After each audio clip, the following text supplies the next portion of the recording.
Welcome back to Strictly Money. I just discussed the alarming rise in debt that Canadians are dealing with.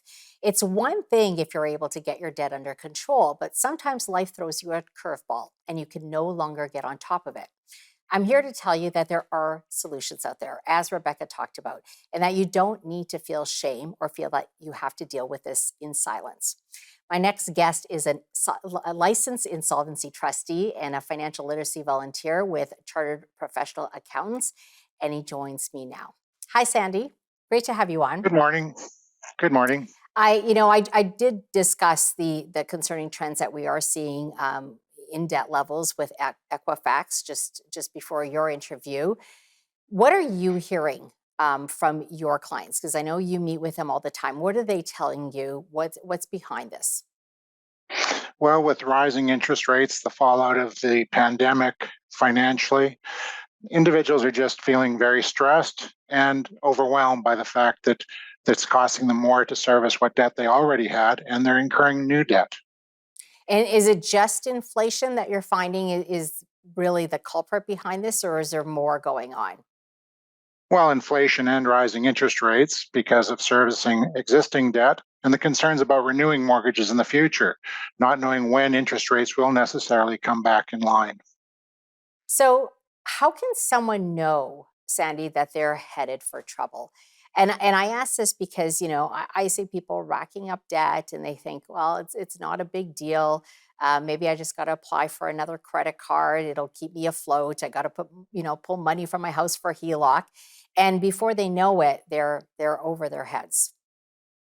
Well, anytime when you're incurring new debt to just pay living expenses should be a warning sign that, hey, we need to stop and look at our budget, see what can be trimmed, where we might be able to increase income or sell off assets that will help us pay out those debts quicker.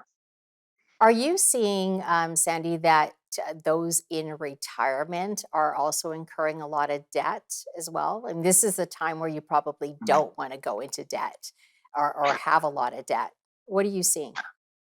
Well, I always like people not to be carrying debt into retirement. When you carry debt into retirement, it's then another cost on maybe the limited fixed income, and that's where we're really seeing the inflationary cycle take off and really hurting those that are on fixed income. Yeah, because they weren't expecting this, right? They have a fixed income, as you said, and there's been a lot of surprises, and a lot of people are not prepared for that. What would you say is the first step then to dealing with debt? Is it to reach out to a not for profit credit counseling agency? Is that what you typically advise? Depending upon where they are in Canada, credit counseling agency would be great for a nonprofit.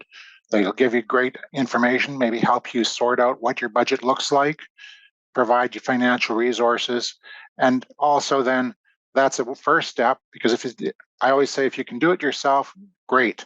However, if you need into a debt management plan or a formal restructuring through a consumer proposal or a bankruptcy, then another option is to search out a licensed insolvency trustee.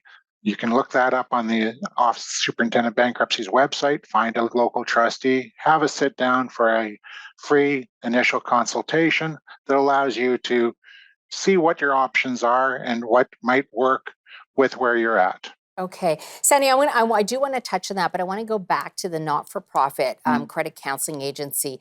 You touched on this. What can someone expect? Like, what do they walk you through to help you improve your situation? They'll look at what your current income level is, ways of increasing your income, maybe reducing certain expenses, the wants versus the have expenses that you might have. And they'll also look at maybe what do you have as redundant assets that maybe are a source of cash to be able to help deal with your debt, and maybe even helping you talk to your creditors, explain your situation. There might be some options with those creditors to reduce the interest rates or stretch out payments to be able to manage that debt going forward. Okay, so they don't necessarily negotiate anything for you. It's really a guidance and coach. Depend. It depends upon the situation. Sometimes you're with an agency who are in that field of helping negotiate those debt management plans or repayment consolidation orders, depending upon where you are in the country.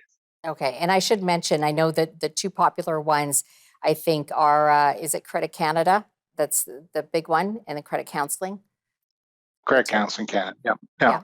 All right. We'll take a quick commercial break and we'll be back to continue this discussion. Stay with us.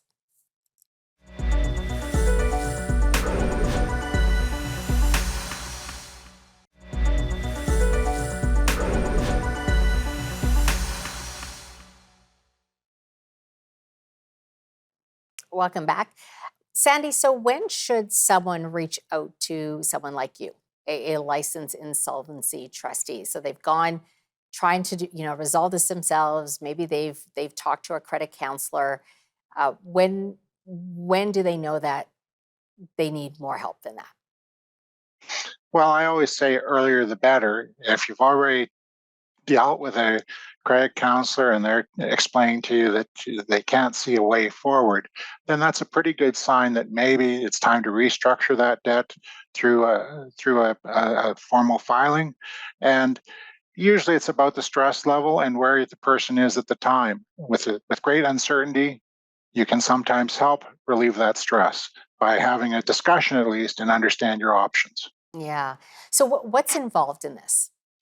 Walk us through that. Well, the first step usually is saying I have a problem and I need help, and that will be from the credit counselor, from family members, maybe those discussions, leading to hopefully a review online or in the local phone book to say, hey, is there a licensed insolvency trustee in my area that I can sit down with and have a free initial consultation?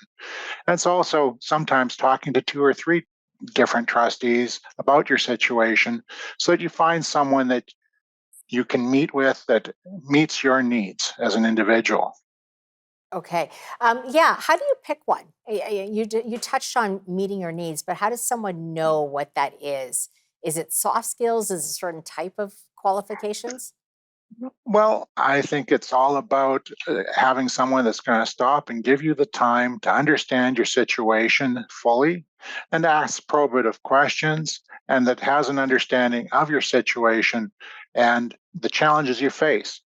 You know, I always say uh, tough things happen to good people. And you want that empathy being expressed by that trustee who has maybe seen your situation before or something close to it, who can help address the fears and frustration that you might be facing at that particular moment, given what life circumstances you've ran into.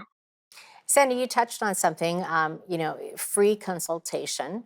What are the fees that are involved? Because I have to think that that's, a lot of people might think, well, I have a lot of debt, so I don't want to spend money on a trustee to fix this.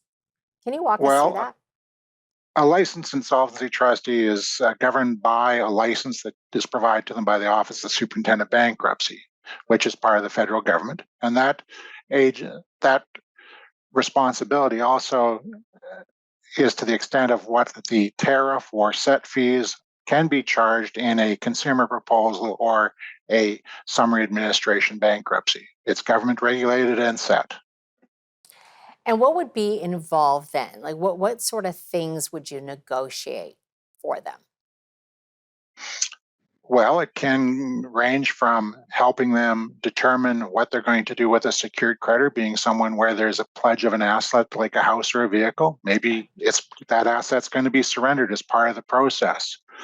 Um, Usually, a secured creditor has better rights than the unsecured creditor, such as credit cards or payday loans or other debts that there is no backed security to. In those cases, it can be simply a determination of what will be required out of future income or assets that aren't covered by provincial exemption laws that are going to eventually flow into a pot to be paid to the creditors in the future. If we end up in a situation where there's no assets and no income, then there usually is going to be a basic fee.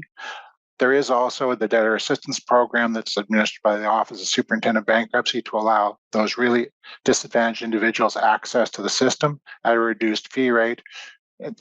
It's hard to set that number because it differs from province to province, but to expect something in the range of about $1,000 at a minimum on a debtor assistance program. However, it is a strenuous process to go through to qualify for that process. Okay.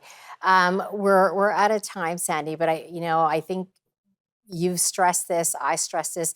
There is a lot of shame that stops people from getting help, right? But there's, I think, only upside to be doing this. Well, it's all about getting the facts, educating yourself, and moving forward with good information and finding a solution so that you can sleep at night. Yeah. Appreciate your time, Sandy. Thanks for coming on. You're welcome. That wraps up this edition of Strictly Money. You can catch previous episodes of the show on the newsforum.ca. And if you have any questions, drop us an email. Till next time, stay well, stay wise, and stay wealthy.